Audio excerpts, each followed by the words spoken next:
Seorang gamer bernama Arisu, bermain game FPS di sebuah konsol PS4. Dia memainkannya dengan sangat baik dan jago melakukan headshot. Lalu adik laki-lakinya datang dan membahas soal wawancara kerja Arisu, yang sengaja Arisu lewatkan. Adiknya bahkan memanggilnya parasit di rumah mereka. Setelah mendengar itu, Arisu berjalan keluar dan ingin nongkrong bersama dua sahabatnya. Salah satu temannya, Karube, terlihat sedang berselingkuh dengan pacar bos kafenya. Tiba-tiba, bos kafe itu muncul. Dia sudah tahu soal perselingkuhan itu, dan langsung memukul Karube. Sementara itu, teman mereka yang lain bernama Chota, sedang bekerja kantoran biasa. Sambil menunggu pesan dari kedua temannya, Arisu memainkan Rubik Cube dengan terampil. Lalu Karube membalas pesan, mengatakan bahwa dia dipecat dari pekerjaannya, dan Chota membalas bahwa dia bolos kerja hari ini. Mereka semua sepakat untuk bertemu di depan stasiun Shibuya, yang terkenal dengan zebra cross paling ramai. Mereka akhirnya bertemu, dan mereka saling curhat bahwa hari mereka sangat buruk. Mereka bahkan membicarakan soal zombie di Shibuya. Arisu bilang kalau zombie datang, hanya Karube yang akan selamat karena dia jago berkelahi. Tapi Karube percaya justru Arisu yang akan bertahan hidup. Setelah mendengar itu, Arisu terdiam, dan ketiganya melihat banyaknya orang yang menyeberang jalan. Tiba-tiba, Karube mengangkat Arisu dan mengatakan bahwa hari ini adalah hari kemerdekaannya. Mereka mulai bercanda dan bermain-main di tengah jalan penyeberangan, tanpa menyadari bahwa lampu lalu lintas sudah hijau. Mereka buru-buru kembali ke trotoar.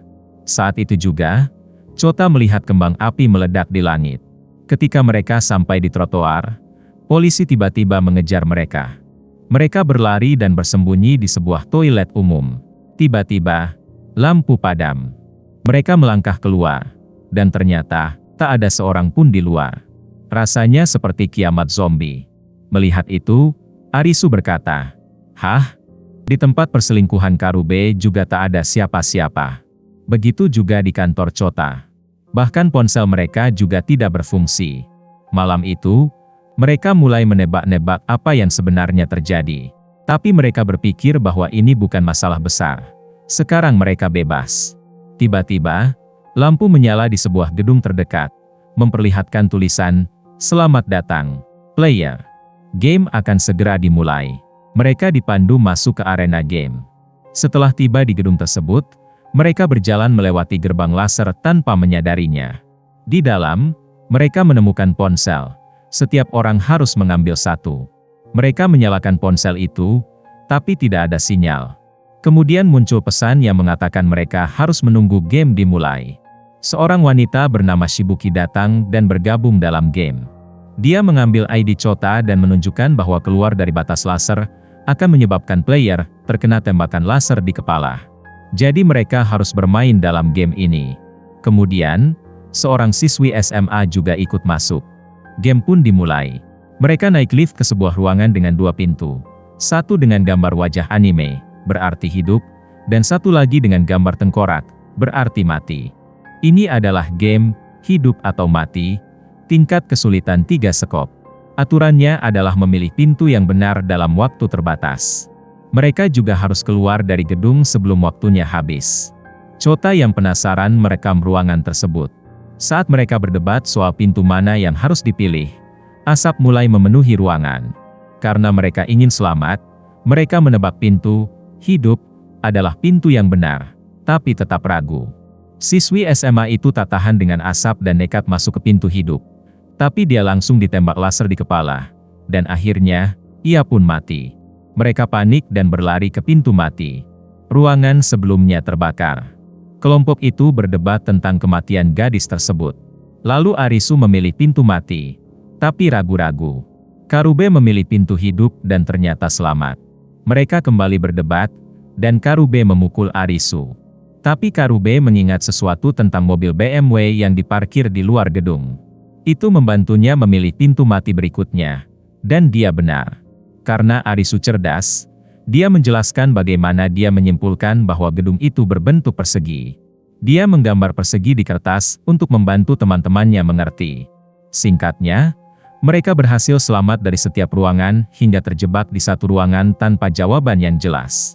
Arisu mengingat video Chota tentang gadis yang ditembak dan menyadari bahwa tidak ada pintu di depan. Itu membuatnya menebak bahwa ada lorong tersembunyi di balik pintu hidup. Dan dia benar. Tapi sayangnya, kaki Chota terbakar. Karena waktunya hampir habis, mereka melarikan diri lewat pintu mati dan akhirnya keluar dari gedung. Game pun over. Operator game mengucapkan selamat kepada Arisu dan teman-temannya.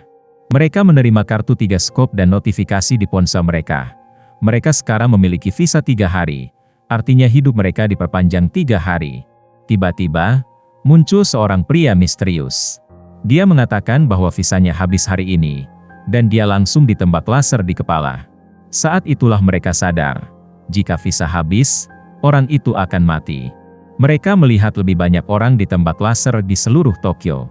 Seorang gadis bernama Usagi mengawasi mereka dari atas gedung. Dia ahli dalam memanjat dan berjanji pada dirinya sendiri untuk bertahan hidup. Keesokan harinya, Arisu mencoba menyalakan mobil, tapi tidak berhasil. Bersama teman-temannya, dia menyimpulkan bahwa semua alat elektronik tidak berfungsi. Chota menebak bahwa kembang api yang dia lihat mungkin adalah gelombang elektromagnetik, EMP, yang menghancurkan elektronik di seluruh kota. Anehnya, ponsel game masih bisa digunakan, tapi kemudian ikut mati juga. Mereka membahas tentang game misterius ini dan bertanya-tanya apakah ini perjalanan waktu, atau mungkin realitas virtual. Tapi jika ini VR, seharusnya tidak menyebabkan cedera nyata, seperti luka bakar di kaki Chota. Dari semua ini, Arisu jadi yakin satu hal, ada seorang game master di balik semuanya. Karena Chota butuh pengobatan dan Shibuki menawarkan bantuan, Arisu dan Karube memutuskan untuk terus bermain game bersama agar mendapatkan pengalaman dan naik level. Mereka memperhatikan ada beberapa tempat dengan lampu menyala, yang berarti itu adalah lokasi game, dan para player bisa memilih lokasi mana yang akan mereka masuki. Usagi masuk ke sebuah apartemen yang penuh dengan player. Arisu dan Karube juga datang dan mengambil ponsel baru. Game baru adalah game tag atau kejar-kejaran, dengan tingkat kesulitan 5 skop. Mereka tidak mengerti apa arti 5 skop. Seorang pria yang memakai topi menjelaskan bahwa skop berarti game fisik, keriting berarti pertempuran tim, wajik berarti game kecerdasan, hati berarti game pengkhianatan yang memainkan emosi. Semakin tinggi angkanya, semakin sulit gamenya. Mereka mengetahui bahwa aturan dalam tag cukup sederhana, lari dari pengejar. Tapi mereka tidak tahu siapa pengejarnya. Untuk menyelesaikan game, mereka harus menemukan zona aman tersembunyi di dalam gedung. Mereka diberi pengatur waktu. Jika waktunya habis, bom waktu akan meledak. Game pun dimulai. Saat Arisu dan Karube mencari zona aman, mereka menemukan seseorang sudah ditembak mati oleh pengejar. Mereka melihat pengejarnya, seorang psikopat dengan topeng kuda yang membawa senapan mesin. Mereka langsung lari. Lorong-lorong panjang membuat si psikopat mudah menembak dari kejauhan. Ingin bekerja sama, Arisu berteriak memberitahu posisi pengejar kepada player lain dan mengajak mereka mencari zona aman bersama-sama. Mendengar itu, Usagi juga ikut berteriak memberitahu posisi si psikopat. Singkat cerita, mereka bertemu dengan seorang player pria yang jago bertarung bersama temannya. Nama mereka Aguni dan Budi. Aguni mengajak Karube untuk bekerja sama melawan si psikopat bertopeng kuda, sementara Arisu mencari zona aman dibantu oleh Usagi. Budi bertindak sebagai umpan, memancing si psikopat mendekatinya. Dia melihat Aguni sudah ada di belakang si psikopat, tapi Aguni tidak menyerang, jadi Budi tertembak. Karube, yang berada di sana, berkata bahwa Aguni membiarkan Budi mati. Keduanya bertarung melawan si psikopat bertopeng kuda, hingga perut Karube terluka oleh sabetan golok. Sementara itu, Arisu mengingat bahwa si psikopat pernah menembak seseorang yang bersembunyi dari kejauhan, membuatnya bertanya-tanya kenapa dia selalu menembak dari jauh. Jadi dia berjalan ke arah sebuah pintu, dan seorang pria misterius bernama Chishia juga mendekatinya. Pintu itu bisa dibuka. Tapi tak lama kemudian, muncul lagi psikopat bertopeng kuda lain dan menembaki mereka. Untungnya, mereka berhasil menghindar tepat waktu. Chishia menggunakan senjata setrum pada si psikopat, membuatnya jatuh. Tapi si psikopat cepat pulih dan menembak lagi. Jadi mereka berdua kabur ke arah berbeda. Arisu akhirnya masuk ke sebuah ruangan dengan 2 tombol yang harus ditekan secara bersamaan. Dia berteriak kepada yang lain bahwa dia menemukan zona aman. Namun si psikopat masuk ruangan terlebih dahulu. Jadi Arisu terpaksa melawannya. Setelah mengetahui lokasi zona aman, Usagi memanjat ke arah ruangan tersebut. Saat dia tiba, Chishia memberikan senjata setrumnya kepada Usagi, yang langsung dia gunakan pada si psikopat. Hantaman itu membuat topeng si psikopat terlepas. Tak lama setelah itu, Arisu dan Usagi melompat ke tombol secara bersamaan dan berhasil menghentikan bom. Game pun over. Ternyata si psikopat bertopeng kuda adalah seorang wanita parubaya, mengenakan kalung logam yang berbunyi cepat, lalu meledak, dan akhirnya, ia pun mati. Hal yang sama juga terjadi pada psikopat lain yang dilawan oleh Karube dan Aguni. Mereka mulai bertanya-tanya apakah musuh yang mereka lawan juga adalah player. Kemudian Karube mendengar suara dari Sakubudi. Itu adalah radio. Suara di radio mengatakan, jawabannya kini ada di tanganmu. Kembalilah ke pantai. Insiden ini membuat Arisu merasa bersalah, karena telah membunuh seseorang. Tapi Usagi meyakinkannya bahwa itu bukan salahnya. Dan dia bersedia melakukan apapun untuk bertahan hidup dalam game ini. Sementara itu, Chishia yang masih berada di ruangan tombol memeriksa saku si psikopat dan menemukan selembar kertas dengan gambar abstrak. Keesokan harinya, Arisu dan Karube kembali ke base camp mereka. Karube memberitahu Arisu tentang tempat bernama The Beach, yang dia dengar dari radio. Dia percaya mereka bisa menemukan sesuatu di sana. Tapi visa milik Chota dan Shibuki akan habis hari ini. Jadi mereka harus bermain satu game lagi sebelum pergi ke pantai. Sebelum game, Karube pergi ke tempat kerjanya untuk mengambil sebuah cincin, sepertinya untuk melamar wanita yang pernah dia selingkuhi. Lalu mereka pergi ke lokasi game, yaitu sebuah taman besar. Di sana, mereka menemukan banyak peralatan yang harus diambil satu per orang, dan juga sepasang kacamata keren. Arisu memakainya, bersama dengan kalung yang dipasang di lehernya. Kalung bom, seperti yang dikenakan si psikopat bertopeng kuda. Dengan pemindai retina, mereka bisa memindai wajah satu sama lain untuk mengungkap ID player. Gamenya adalah petak umpet, dengan tingkat kesulitan 7 hati. Mengetahui bahwa ini adalah game hati mengingatkan mereka pada apa yang dikatakan pria bertopi. Game hati adalah game pengkhianatan yang memainkan emosi manusia. Aturannya, satu orang menjadi serigala, dan 3 lainnya menjadi domba. Siapapun yang ditemukan oleh serigala, akan menjadi serigala berikutnya. Operator menyarankan untuk bersembunyi. Kondisi untuk menang, siapapun yang menjadi serigala di akhir game akan menang. Saat waktu habis, kalung semua domba akan meledak. Serigala pertama adalah Chota, lalu berpindah ke Arisu, lalu ke Karube. Kemudian Shibuki mengambil palu dan berteriak untuk menarik perhatian, membuatnya menjadi serigala baru, dan dia lari menjauh. Karube percaya bahwa serigala seharusnya bersembunyi, jadi dia mengejar Shibuki. Dia menangkapnya dan memaksanya menatap matanya. Tapi tanpa sengaja, Shibuki melihat Karube lebih dulu, membuat Karube kembali menjadi serigala. Karube menjadi target Shibuki, tapi dia berhasil melawan balik. Tak lama kemudian, Arisu memanggilnya dan menjadi serigala, meminta mereka untuk bekerja sama. Singkat cerita, Arisu disergap oleh Karube dan Shibuki. Shibuki ingin menyerang, tapi Chota melompat masuk dan menahannya. Dia mengatakan pada Arisu untuk lari. Jadi Arisu melarikan diri sementara Karube mengejarnya. Saat berlari, Arisu berhenti dan mencoba melepaskan alat kacamata itu secara paksa. Sementara itu, Karube jatuh karena sakit perutnya. Ketiganya mengingat kembali momen-momen bahagia mereka bersama, menunjukkan betapa kuatnya persahabatan mereka. Akhirnya, Arisu berkata bahwa dia ingin berhenti dari game ini. Dia memutuskan untuk mencari kedua sahabatnya. Tapi Karube dan Chota bersembunyi darinya, dan mengatakan padanya untuk hidup demi mereka. Karube menampakkan dirinya di depan Arisu. Hitungan mundur pun dimulai. 3, 2, 1. Dan kalungnya pun meledak, diikuti oleh Chota dan Shibuki, dan akhirnya, mereka pun mati. Melihat teman-temannya mati, Arisu menjerit dalam duka. Keesokan harinya, Usagi menemukan seekor kelinci yang terjebak dalam jeratnya. Untuk bertahan hidup, dia membunuhnya dan menyiapkannya untuk dimakan. Dalam perjalanan pulang, dia melihat Arisu tergeletak lemas di jalan. Dia menawarkan bantuan, tapi Arisu dengan putus asa mengatakan bahwa dia akan mati. Mendengar itu, Usagi meninggalkannya sendirian. Keesokan harinya, Usagi berjalan di jalan yang sama dan menemukan Arisu masih tergeletak di sana. Merasa kasihan, dia membawanya ke tempat tinggalnya dan memberinya makanan. Arisu bertanya kenapa Usagi menyelamatkannya.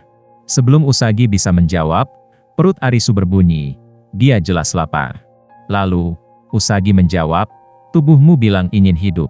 Tapi setelah itu, Arisu merasa sangat bersalah karena sahabat-sahabatnya telah mati, dan dia tidak punya semangat hidup lagi. Usagi mengatakan bahwa dia pernah merasakan hal yang sama, tapi dia telah memutuskan untuk bertahan hidup apapun yang terjadi. Keesokan harinya, Arisu masih tertidur. Saat itu, Usagi mengatakan bahwa dia ingin membalas kebaikan budi karena telah membantunya saat game tag. Mendengar itu, Arisu menjadi bersemangat lagi dan mendapatkan kembali motivasinya untuk terus bermain game. Karena visa Arisu akan segera habis, mereka bermain game untuk memperpanjang hidup. Mereka pergi ke sebuah terowongan yang menjadi arena game. Di sana, mereka menemukan sebuah bus kosong dengan lampu menyala. Di dalamnya, mereka bertemu 3 pria. Salah satunya terluka di kaki. Mari kita sebut mereka Budi 1, Budi 2, dan Budi 3. Mereka mengatakan bahwa mereka sudah memainkan 4 game dan telah bekerja sama sejak tahap awal. Kali ini, gamenya disebut Distance, dengan tingkat kesulitan 4 rating. Aturannya adalah bertahan melalui rintangan dan mencapai tujuan dalam batas waktu. Kondisi kemenangan, mencapai tujuan dengan selamat. Mereka mengetahui bahwa game ini mengharuskan mereka untuk berlari, dengan batas waktu 2 jam. Sebelum itu, Budi 2 mencoba menyalakan mesin bus, mengira itu model lama. Tapi ternyata tangkinya kosong. Jadi, mereka semua harus berlari. Namun, Budi 3 meminta mereka meninggalkannya, dengan alasan dia akan mencari cara untuk bertahan. Mereka mulai berlari, tanpa tahu seberapa jauh mereka harus pergi. Di kilometer ke-5, mereka menemukan banyak botol air yang bisa diambil. Tapi mereka awalnya tidak percaya, mengira minumannya mungkin beracun. Jadi, Usagi memberikan botol miliknya kepada Arisu. Lalu Arisu menawarkan air itu kepada Budi 1 dan 2 sebagai tanda kerja sama tim. Di bagian terowongan yang gelap, Usagi merasakan sesuatu di kejauhan, seekor macan kumbang hitam liar. Mereka berusaha menghindari serangannya. Sayangnya, Budi 1 diserang dan diseret oleh macan kumbang itu, sementara yang lain berhasil melarikan diri. Di kilometer ke-8, mereka menemukan motor tua di atas truk pickup. Arisu teringat apa yang Chota katakan, benda tanpa chip IC masih bisa berfungsi. Jadi, dia berpikir motor itu mungkin masih bisa jalan karena menggunakan mesin diesel. Mereka memeriksa motor itu dengan teliti dan menemukan bahwa motor tersebut tidak memiliki aki. Tapi untungnya, masih ada solar di tangkinya. Arisu berpikir bahwa solar itu bisa digunakan untuk menghidupkan bus di awal terowongan, dan juga menyelamatkan Budi 3. Jadi, dia membawa motor kembali ke arah bus, sementara yang lainnya terus maju. Singkatnya, Arisu sampai di bus, tempat Budi 3 masih menunggu. Usagi dan Budi 2 sampai di tujuan, yang ternyata adalah jalan buntu. Jadi, mereka memutuskan untuk menunggu bus. Tiba-tiba, mereka mendengar suara aneh dari belakang. Aliran air deras masuk ke dalam terowongan. Mereka berlari secepat mungkin. Air itu membanjiri seperti tsunami yang mengejar mereka. Sayangnya, Budi 2 terjatuh saat berlari dan terseret arus. Usagi terus berlari hingga menemukan bus, yang kini dikendarai oleh Budi 3 dan dibantu oleh Arisu, yang menarik Usagi tepat waktu. Untungnya, dia berhasil masuk, dan bus diterjang oleh tsunami. Setelah sempat tak sadarkan diri, mereka selamat. Ketika keluar dari bus, mereka menyadari bahwa tujuan sebenarnya adalah bus itu sendiri. Arisu berkata bahwa itu sudah tertulis di bus sejak awal. Sedangkan untuk angka-angka yang ditampilkan, itu berarti jarak dari tujuan, yang seharusnya selalu 0. Game pun over. Lalu Budi 3 berkata bahwa dia ingin bertemu mereka lagi jika mereka berhasil bertahan hidup. Keesokan harinya, Arisu memberitahu Usagi tentang tempat bernama pantai, yang pernah disebut Karube. Dia berpikir mereka mungkin bisa menemukan orang-orang yang hilang di sana, atau mungkin itu adalah tempat yang aman. Jadi, mereka pergi mencarinya dengan bersepeda. Setelah bertanya ke sana kemari untuk mencari informasi, mereka tetap belum menemukan petunjuk apapun. Mereka memutuskan untuk berkemah malam itu. Usagi tidur di dalam tenda, sementara Arisu tidur di luar dan digigit nyamuk. Mendengar hal itu, Usagi menyuruhnya untuk tidur di dalam, sambil berkata bahwa tidur yang layak itu penting. Dan sejak saat itu, Arisu tidak digigit lagi. Malam berikutnya, mereka mengamati para peserta yang sedang bermain game dari kejauhan. Arisu melihat sesuatu di pergelangan tangan para peserta. Benda yang sama seperti yang dia lihat di Aguni dan rekannya saat game tag. Jadi, mereka mengintai hingga game selesai. Setelah itu, Arisu melihat mereka pergi menggunakan mobil. Mengetahui hal itu, mereka mengejar mobil tersebut dan tiba di sebuah tempat bernama The Beach, yang memiliki aliran listrik. Tiba-tiba, dua orang secara diam-diam menangkap mereka dari belakang. Mereka terbangun di sebuah tempat yang dikelilingi oleh banyak orang. Arisu menjelaskan bahwa dia dan Usagi datang ke tempat ini untuk mencari tahu lebih banyak tentang game. Lalu, pemimpin The Beach, Hater, muncul. Dia menunjukkan koleksi kartu yang telah dia dan kelompoknya kumpulkan, hampir satu set lengkap. Hater menjelaskan bahwa untuk benar-benar keluar dari game, mereka harus menyelesaikan semua game dan mengumpulkan semua kartu. Tapi hanya satu orang yang bisa kembali ke dunia nyata. Dia mengundang mereka untuk bergabung dalam kelompoknya, agar membantu mengumpulkan kartu yang tersisa. Dia juga menjelaskan arti dari visa, bahwa mereka seolah-olah telah memasuki negara lain.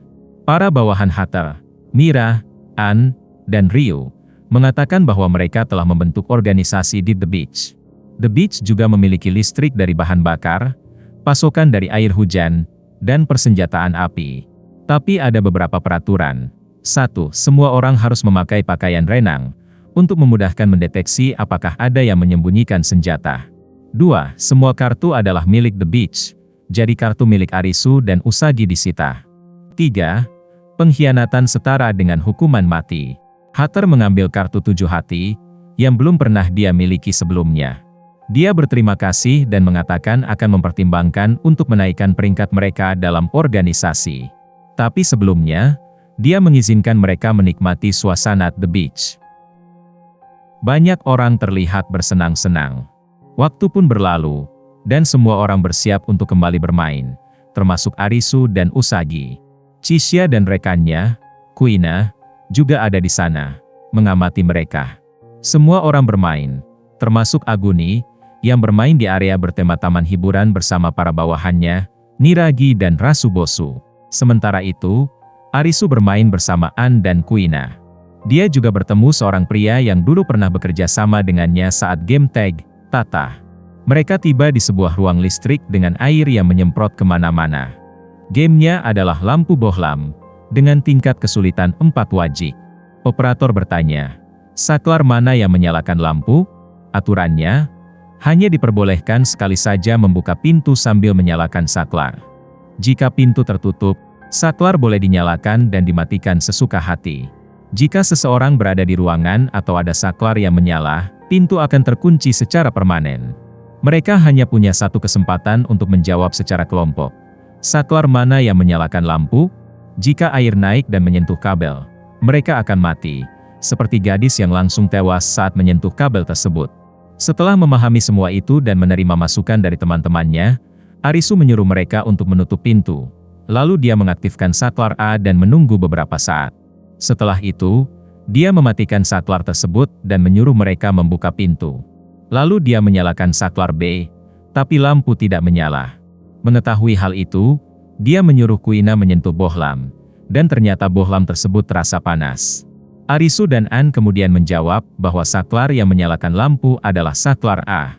Berkat jawaban mereka, air pun berhenti, dan game selesai. Arisu menjelaskan alasannya, listrik menghasilkan panas. Bohlam yang menyala akan terasa panas, tapi kalau tidak menyala, maka akan terasa dingin. Setelah game berakhir, Arisu dan Usagi bertemu lagi di The Beach, lalu bertemu dengan Kuina yang juga ada di sana. Kemudian Aguni datang bersama kelompoknya, yang menurut Kuina adalah pemimpin militan di The Beach. Aguni memerintahkan anak buahnya untuk membawa Usagi, Tapi perintah itu segera dihentikan oleh kelompok Hatter yang juga datang. Setelah mengingatkan Aguni bahwa dia masih orang nomor 1 di The Beach, Hatter mengajak Arisu menghadiri rapat dengan kelompoknya di ruang pertemuan. Hatter berkata bahwa dia perlu memperpanjang visanya, sementara kelompok Aguni diperintahkan menjaga The Beach.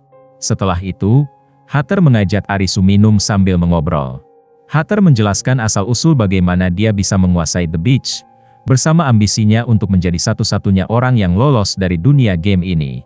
Mendengar itu, Arisu menganggap Hatter sebagai seorang diktator. Jadi dia hanya mengangguk-angguk, karena dia sendiri juga memiliki ambisi untuk kabur dari dunia game ini. Keesokan paginya, Usagi membangunkan Arisu. Arisu berkata bahwa dia ingin mengumpulkan informasi sebagai cara alternatif untuk kabur dari dunia game. Tapi setelah bertanya-tanya, dia tetap tidak menemukan jawaban. Di suatu tempat, Arisu melihat kelompok militan membuang sesuatu ke dalam tempat sampah logam, dan salah satu dari mereka menembakkan senjata. Karena penasaran, Arisu memeriksanya. Ternyata itu adalah mayat para player.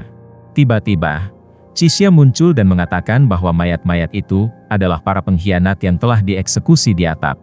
Chishia mengatakan bahwa dia dan Kuina tertarik pada Arisu karena dia pandai dalam game. Dia mengungkapkan bahwa suatu hari kelompok militan akan memberontak melawan kelompok Hatter. Jadi, tinggal di The Beach adalah hal yang sia-sia. Dia juga berencana mencuri semua kartu dan meninggalkan The Beach. Mengetahui itu, Arisu setuju. Maka dia menawarkan dukungannya. Malam itu, kelompok Hatter bermain game sambil diam-diam diawasi oleh seseorang yang misterius. Keesokan harinya, mengejutkan, mereka menemukan bahwa Hatter telah mati. Tata mengatakan bahwa Hatter gagal dalam game tembak-tembakan. An memeriksanya dan menemukan luka tembak. Ryu maju ke depan dan ingin menjadi pemimpin selanjutnya, karena dia adalah orang nomor 2 di The Beach. Tapi Niragi langsung menghentikannya, mengatakan bahwa orang terkuatlah yang seharusnya jadi bos, Aguni. Tapi tidak ada satupun yang mengangkat tangan. Maka, dengan ancaman kekerasan, mereka memaksa para pengikut Hatter untuk mengangkat tangan. Karena Hatter telah mati, Aguni membuka amplop hitam di depan semua orang untuk mengungkap kode pembuka brankas yang menyimpan semua kartu di kamar Hatter.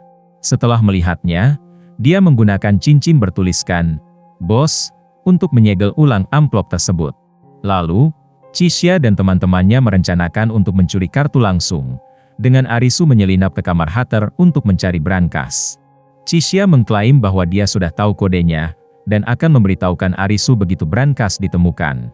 Sementara Aguni dan yang lainnya menyampaikan pengumuman kepada orang-orang di The Beach, Arisu mulai menyelinap dan menemukan brankas tersebut. Chishia dengan cepat memberitahunya bahwa kodenya adalah 8022, berdasarkan cincin bertuliskan, "Bos," yang terlihat seperti angka 8022. Dia memasukkan kode 8022, tapi ternyata salah, dan brankas itu mengeluarkan bunyi keras, "Bip-bip." Dia pun tertangkap oleh kelompok Aguni. Dan saat itulah dia sadar bahwa Chishia telah menjebaknya. Sementara itu, Usagi juga ditangkap. Setelah itu, Arisu dikunci dalam sebuah ruangan oleh Niragi dan gengnya. Sementara itu, An menyelidiki luka tembak Hatter lebih lanjut dan menemukan peluru.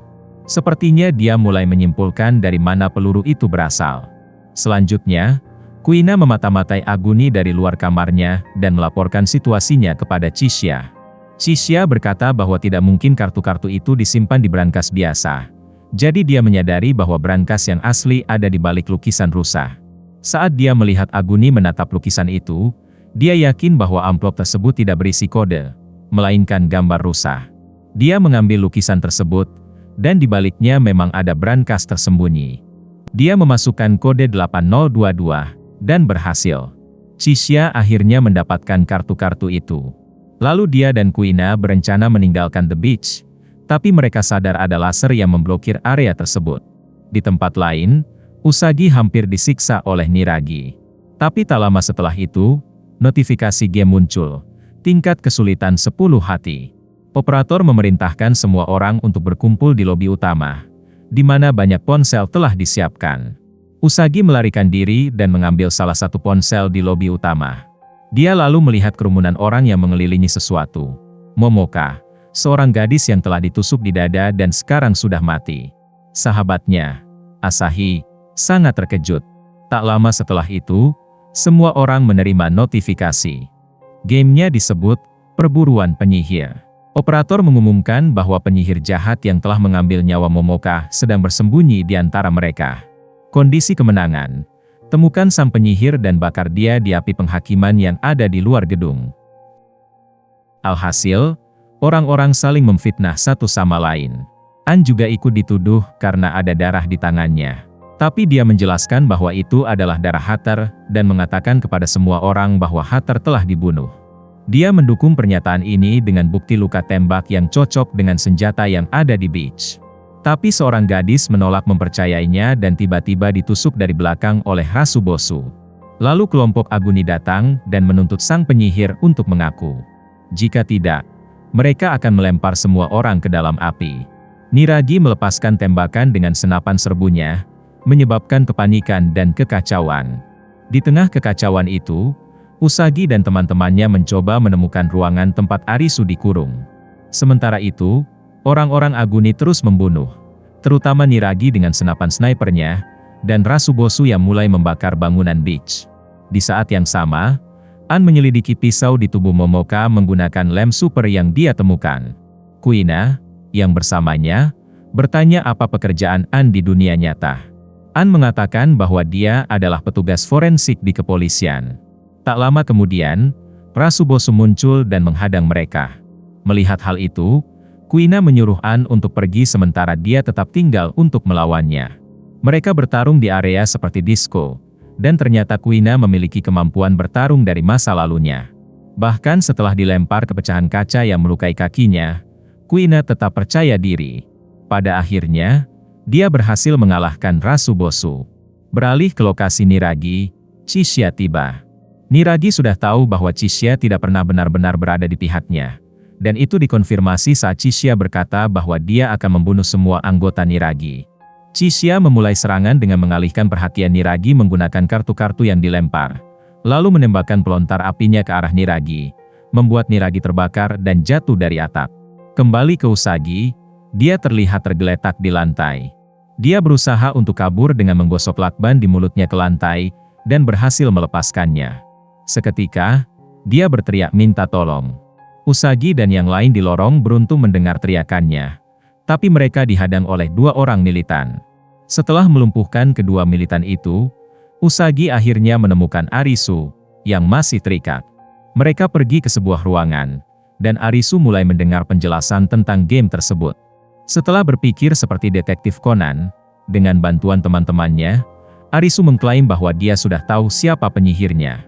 Kelompok Aguni bersiap menembaki kerumunan di lobi, tapi beberapa bawahannya sudah tidak tahan lagi. Tiba-tiba, Arisu dan teman-temannya muncul dan menyuruh mereka berhenti dan bekerja sama. Tapi Aguni menolak dan memukul Arisu. Melihat itu, Usagi menuduh Aguni sebagai penyihir karena Arisu memiliki alibi. Orang-orang mulai setuju, beberapa bahkan siap menembaknya. Tapi Arisu berkata bahwa Aguni bukanlah penyihir. Menjelaskan bahwa orang yang dibunuh Aguni bukanlah Momoka, melainkan Hatter. Arisu mengatakan bahwa dia dan Hatter adalah teman di dunia nyata. Tapi dia tidak bisa memaafkan apa yang telah dilakukan Hatter, dan ini menghentikan kegilaannya. Sebuah kilas balik memperlihatkan Hatter bermain game, saat Aguni menonton dari belakang. Dia sebenarnya menyelesaikan game itu dan kemudian bertemu Aguni di sebuah tempat dari masa lalu mereka. Di sana, Aguni mengatakan bahwa dia ingin membongkar sistem beach, karena semakin sulit mengendalikan Niragi dan kegilaan para militan yang semakin menjadi. Dia juga mengakui bahwa gagasan, kembali ke dunia nyata setelah mengumpulkan semua kartu, adalah omong kosong. Tapi Hatter menolak dan mengarahkan pistol padanya. Dia menembak, dan Aguni membalas tembakan. Dia lalu memeriksa pistol Hatter dan mendapati senjatanya tidak terisi peluru. Arisu kemudian mengatakan bahwa Aguni ingin membunuh semua orang di beach, karena merekalah yang membuat Hatter menjadi gila. Dalam kesedihan itu, si Game Master memanfaatkan kesempatan tersebut untuk menciptakan game 10 hati. Setelah itu, Arisu akhirnya menyebut siapa penyihirnya. Ternyata adalah Momoka sendiri, yang menusuk dirinya sendiri. Mendengar itu, Aguni kehilangan akal dan menyuruh semua orang untuk membunuhnya. Asahi mengatakan bahwa dia tahu cara menghentikan Aguni, dan menyuruh semua orang untuk membakar tubuh Momoka ke dalam api. Dia lalu mengaku bahwa dia adalah salah satu dealer di balik game ini, tapi ini membuat kepalanya ditembak laser secara tiba-tiba, dan akhirnya, ia pun mati. Tak lama kemudian, An datang untuk mengonfirmasi bukti, menunjukkan pisau yang tertancap di dada Momoka, membuktikan bahwa dia memang menusuk dirinya sendiri. Mengetahui hal itu, Usagi menduga bahwa mereka berdua juga telah dikendalikan oleh pengendali game. Tiba-tiba, api mulai menyebar ke dalam gedung, dan terdengar tembakan. Itu Niragi, yang masih hidup. Saat dia hendak menembak Arisu, Aguni melompat dan mendorong Niragi menjauh, menyelamatkan Arisu. Setelah itu, Arisu melihat ponsel Asahi, yang masih merekam. Dengan waktu yang tersisa sedikit, semua orang mengangkat tubuh Momoka dan melemparkannya ke dalam api.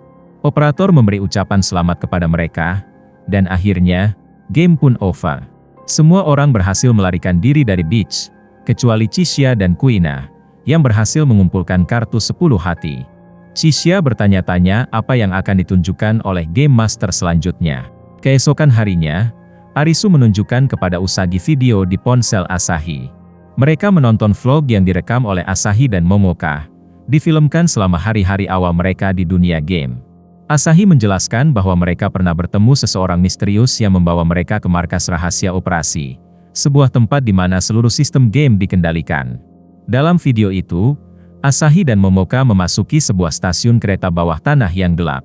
Di dalamnya, mereka membuka pintu tersembunyi yang mengarah ke ruang rahasia. Mereka menemukan sebuah ruang kendali besar yang penuh dengan monitor, komputer, dan kabel-kabel. Jelas merupakan pusat komando dari game ini. Banyak orang yang berpakaian seperti staf teknis sedang memantau para player melalui layar. Mereka terlihat seperti pegawai kantor biasa, tapi mereka jelas merupakan bagian dari sistem game yang brutal ini. Asahi berkata bahwa pada awalnya mereka hanya ingin bertahan hidup, tapi seiring waktu, mereka merasa bersalah karena membantu game yang membunuh begitu banyak orang. Mereka merasa seperti pengkhianat. Itulah sebabnya mereka merekam video ini, untuk membuka mata para player jika mereka berdua tidak selamat. Setelah menonton video sampai akhir, Arisu dan Usagi sepakat untuk menyelidiki tempat itu secara langsung. Mereka mengikuti jalur yang ditunjukkan dalam video, dan akhirnya tiba di stasiun yang sama. Dengan peta yang diberikan Chishia sebelumnya, yang dia dapat dari penunggang kuda saat game tag, mereka menemukan pintu tersembunyi yang sama. Tapi saat mereka masuk ke ruang kendali, mereka terkejut. Semua orang di dalam sudah mati. Mereka semua mati dengan cara yang sama. Kepala terbakar, seperti para player gagal dalam game. Tidak ada yang selamat. Arisu menyadari bahwa bahkan para operator itu hanya manusia biasa, dan mereka dibunuh oleh seseorang yang lebih tinggi. Tak lama kemudian, Chishia dan Kuina muncul. Mereka juga tiba di tempat itu. Chishia menjelaskan bahwa dia sudah lama mencurigai tempat ini. Dia yakin kemenangan mereka di beach memicu eliminasi seluruh tim operator. Segalanya sudah dirancang agar tidak meninggalkan jejak dan saksi. Tiba-tiba, lampu ruangan menyala secara otomatis. Di layar besar muncul wajah seorang wanita. Itu adalah Mira, salah satu eksekutif beach yang selalu tampil tenang dan sopan. Kali ini, wajahnya terlihat dingin dan menakutkan. Dengan senyum misterius, Mira berkata, "Selamat. Kalian telah menyelesaikan semua game kartu bernomor. Kalian adalah para pemenang. Tapi, ini belum berakhir." Dia menjelaskan bahwa game akan berlanjut ke tahap selanjutnya. Arisu, Usagi, Chishia, dan Kuina keluar dari terowongan dan berdiri di tengah persimpangan kosong Shibuya. Kembang api meledak di langit, dan datang puluhan kendaraan udara raksasa, masing-masing membawa kartu wajah berukuran besar. Jack, Queen, King. Seri Season 1 ini diakhiri dengan Arisu dan teman-temannya masih harus menghadapi dunia dead game ini, dan akhirnya, mereka siap menuju ke level selanjutnya. Pastikan untuk klik subscribe dan nyalakan loncengnya agar kamu gak ketinggalan alur cerita film terbaru. Thanks for watching dan semoga kamu sehat selalu.